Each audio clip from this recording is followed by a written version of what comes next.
students, today we are going to see some classification of function.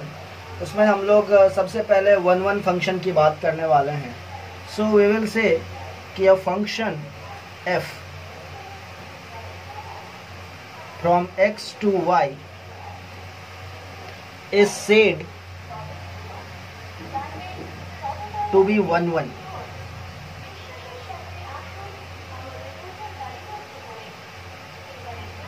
function or injective function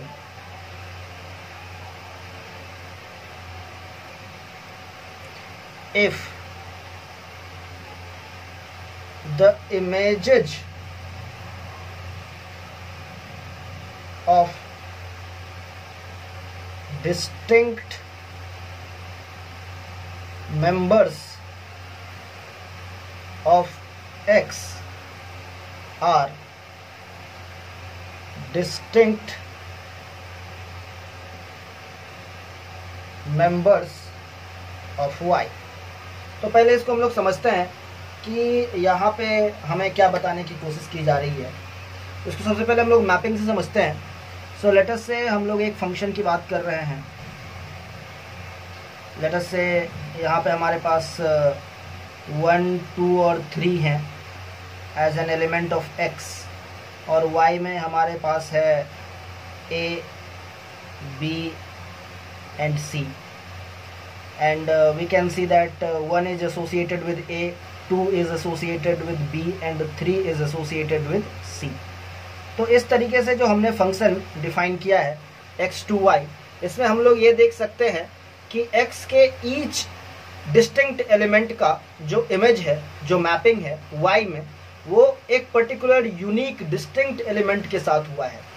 यानी कि किसी भी दो एलिमेंट का जो कि x में है उसका सेम इमेज आपको y में नहीं दिख रहा है. तो इसको हम लोग यहाँ पे 1 फंक्शन कह सकते हैं. सो this is a 1 function.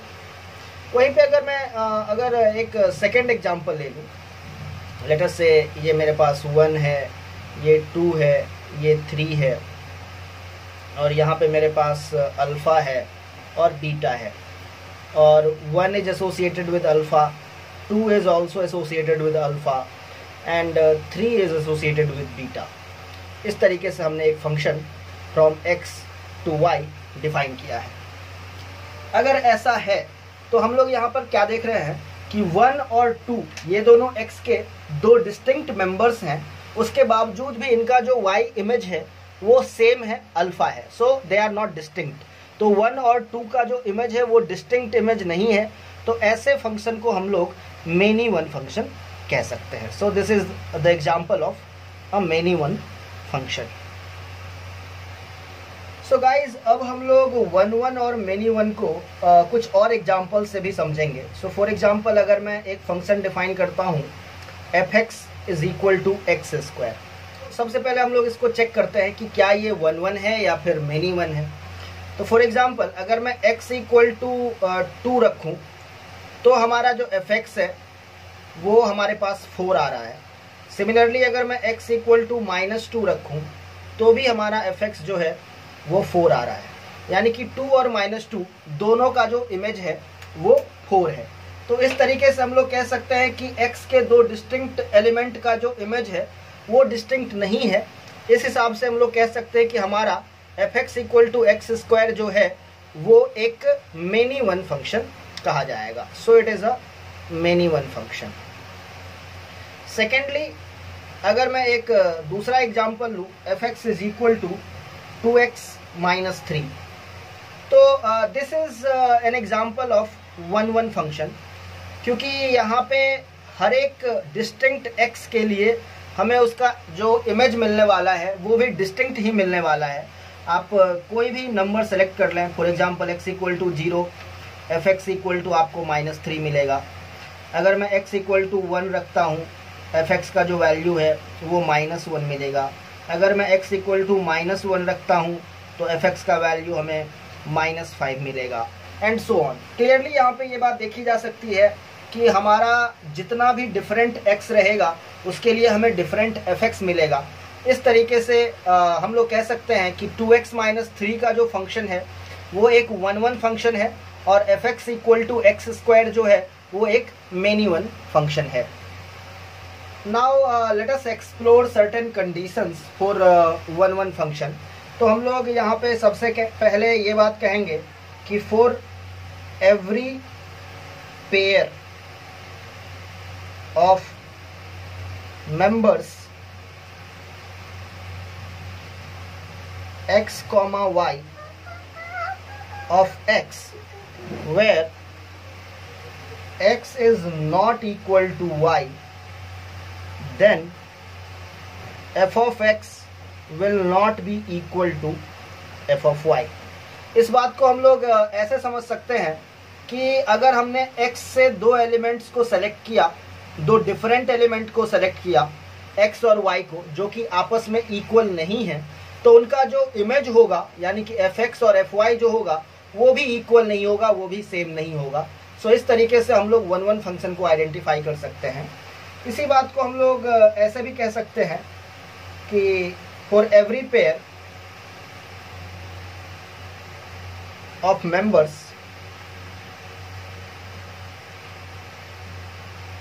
x comma y of x where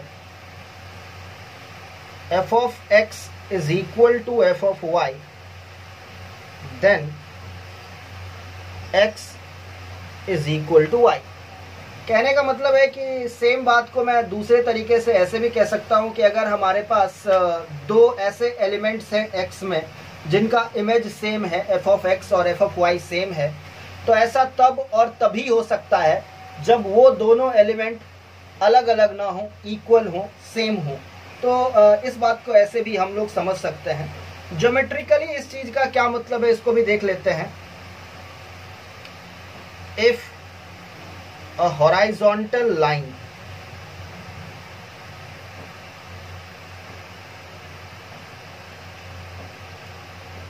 intersects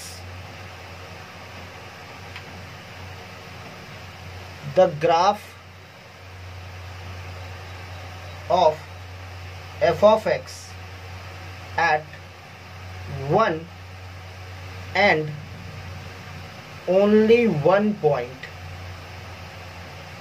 तो कहने का मतलब है कि लेट अस से अगर मैं बात करूं किसी फंक्शन के ग्राफ की, सो लेट अस से अगर हमारे फंक्शन का ग्राफ कुछ ऐसा लीनियर है, तो हम लोग यहाँ पे कोई भी हॉराइजॉन्टल लाइन कंसीडर करें, हमें वो हॉराइजॉन्टल लाइन अपने ग्राफ को जस्ट एक सिंगल पॉइंट पे कट करते हुए नजर आएगा।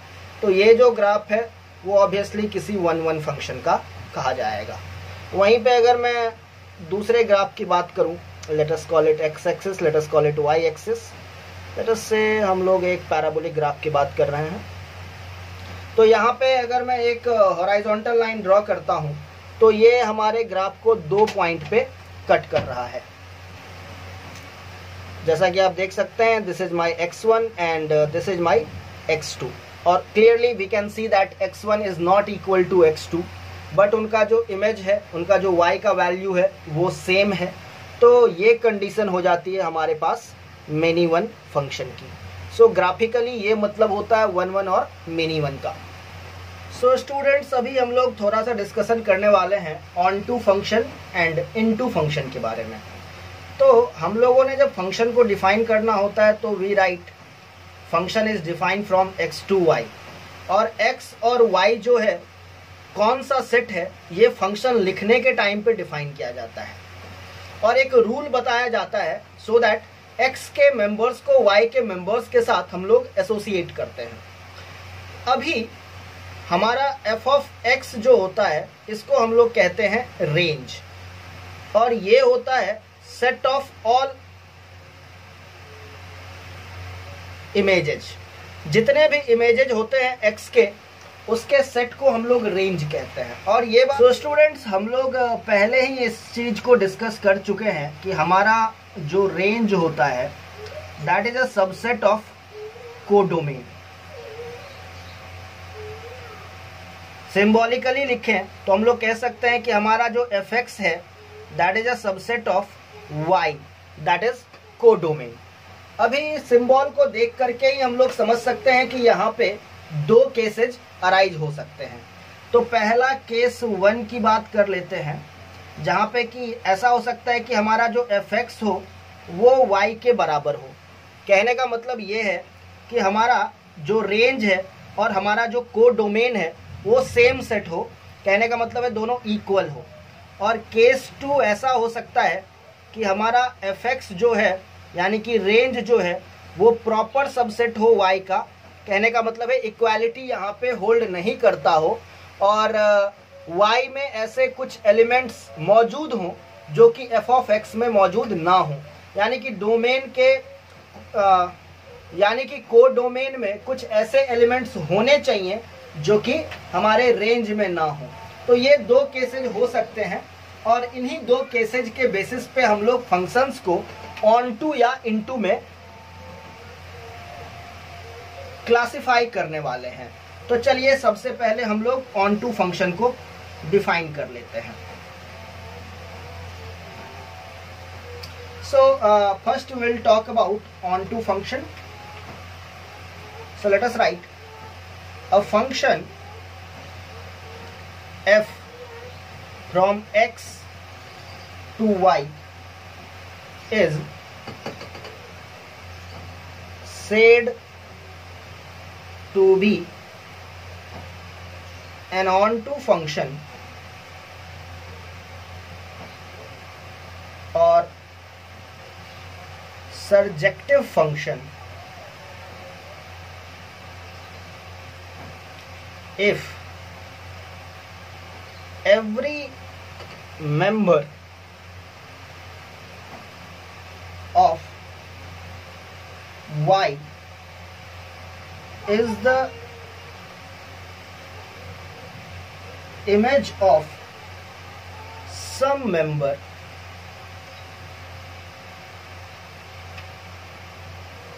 in x.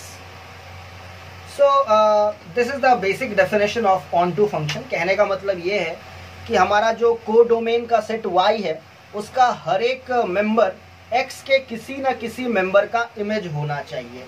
और इसको जो लिखने का तरीका है वो कुछ ऐसा है, f is defined over from x to y। तो हम लोग नॉर्मल फंक्शन के लिए लिखते ही हैं। यहाँ पे एक वर्ड ऑन टू लिख दिया जाता है, या फिर इसी चीज़ को हम लोग ऐसे भी लिख सकते हैं, f is from x to y जो हम लोग लिखते हैं। तो यहाँ पे हम लोग डबल एरो यूज करेंगे। So that is how we will write the onto function. So अब हम लोग मैपिंग से थोड़ा सा ऑन टू और इन टू फंक्शन को समझेंगे। सो फॉर एग्जाम्पल यहाँ पे मैं x और y दो सेट की बात कर रहा हूँ। So this is x and this is y। Let us say this is 1, this is 2, this is 3। The members of set x and it is a, it is b and it is c, members of set y, and I have defined a function from x to y where 1 is associated with a, 2 is associated with b and 3 is associated with c। तो हम लोग कह सकते हैं कि हमारा जो range है यहाँ पे that is f of x का जो सेट है that is obviously a, b and c। और हमारा जो कोडोमेन है जिसको कि हम लोग y सेट कहते हैं that is also a, b, c। सो यहाँ पे हम लोग देख रहे हैं कि हमारा जो रेंज है वो कोडोमेन के इक्वल है। कहने का मतलब है कि y का हर एक मेंबर x के किसी न किसी मेंबर का तो इमेज है ही। अगर ऐसा कोई फंक्शन हमें मिलता है तो ऐसे फंक्शन को हम लोग ऑन टू या सर्जेक्टिव फंक्शन कह सकते हैं। वहीं पे भी एक सेकंड एग्जांपल हम लोग देखेंगे। Late us say this is x, this is y and again I have 1, 2, 3 in x and alpha, beta, gamma and delta in y, and let us say 1 is associated with alpha, 2 is associated with beta and 3 is associated with gamma, and we have defined function from x to y। यहाँ पे अगर हम लोग देखें तो हमारा जो range आ रहा है f ऑफ x आ रहा है वो एक सेट है अल्फ़ा, बीटा और गामा का। लेकिन अगर हम लोग बात करें वहीं कोडोमेन की यानी कि सेट y की, तो क्लियरली वी कैन सी कि अल्फ़ा, बीटा, गामा और साथ ही साथ डेल्टा भी हमारे कोडोमेन के सेट में है। तो इस तरीके से हम लोग कह सकते हैं कि हमारा जो रेंज है fx that is a proper set of codomain y। Equality यहाँ पे होल्ड नहीं कर रहा है, तो ऐसे फंक्शन को हम लोग कहते हैं इनटू फंक्शन। तो that is the explanation of onto and into on the basis of mapping. So guys, now we'll try to understand onto and into function by some practical examples. So let us say y is equal to f of x and it is defined as x square, और हमने ये बोला है कि f is defined over from r to r, real number two real number. अगर मैं ये कह रहा हूँ तो ऑब्वियसली हम लोग देख सकते हैं कि एक्स स्क्वायर जो है वो हमेशा नॉन नेगेटिव रहने वाला है। सो हमारा जो रेंज एफ ऑफ एक्स है that is equal to set of all positive real numbers and including zero. So R plus union zero ये हमारा रेंज है, जबकि हमारा जो कोडोमेन है वो set of all real numbers है। तो ऑब्वियस सी बात है, हम लोग ऐसा कह सकते हैं कि हमारा जो रेंज है it is a proper subset of my codomain that is y। no equality holds because यहाँ पे जितने भी नेगेटिव रियल नंबर्स हैं वो कभी भी रेंज का हिस्सा नहीं हो सकते हैं, जबकि वो कोडोमेन का हिस्सा हैं। तो इस तरीके से हम लोग कह सकते हैं कि हमारा ये जो फंक्शन आया है वो एक इनटू फंक्शन है। वहीं पे अगर मैं बात करूँ y is equal to f of x which is defined as 2x plus 3 की, and again I am saying my function is defined from r to r। तो इस केस में अगर मैं चेक करूँ अपने फंक्शन को तो I am getting y is equal to 2x plus 3। so I can say that x is equal to y minus 3 by 2 and let us replace the x। So x को अगर मैं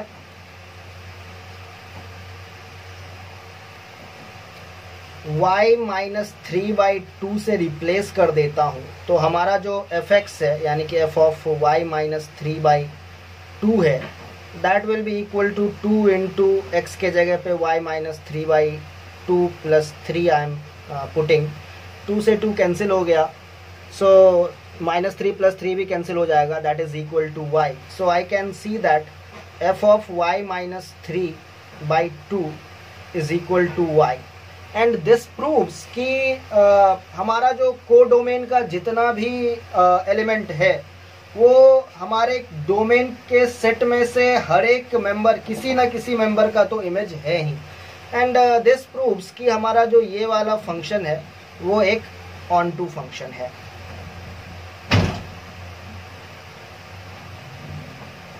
हम लोग ये बात क्लियरली देख सकते हैं कि हमारा जो रेंज है यानी कि f ऑफ x है that is also all real numbers, और हमारा जो कोडोमेन है that is also all real numbers.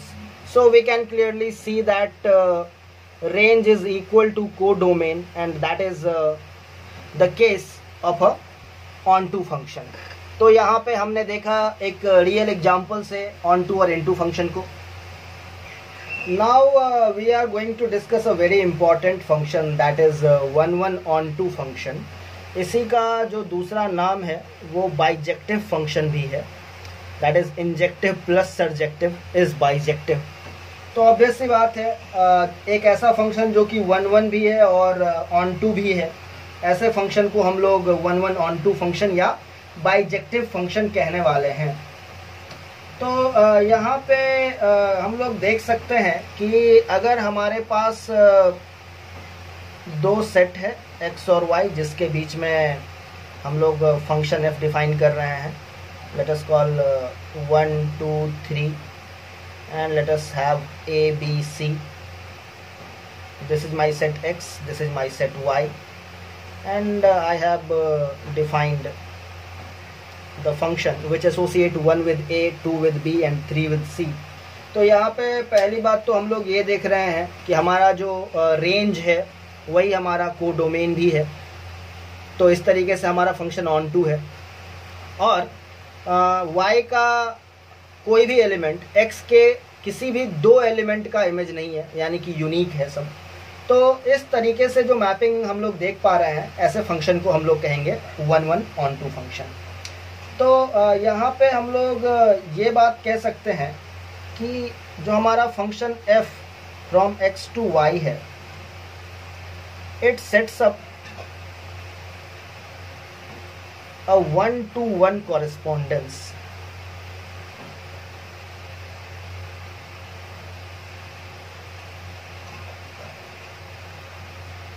between members of set x and set y। और इसको हम लोग ऐसे समझ सकते हैं कि हमारा रेंज जो है वो कोडोमेन के इक्वल है, यानी कि y का जो कोई भी मेंबर है वो x के किसी न किसी मेंबर का इमेज तो है ही। और सिंस इट इज़ 1 1, तो कहने का मतलब है कि y का कोई भी मेंबर x के किसी भी दो मेंबर का इमेज नहीं है, and that is what we call a 1-to-1 correspondence, and that is a very important property that we will see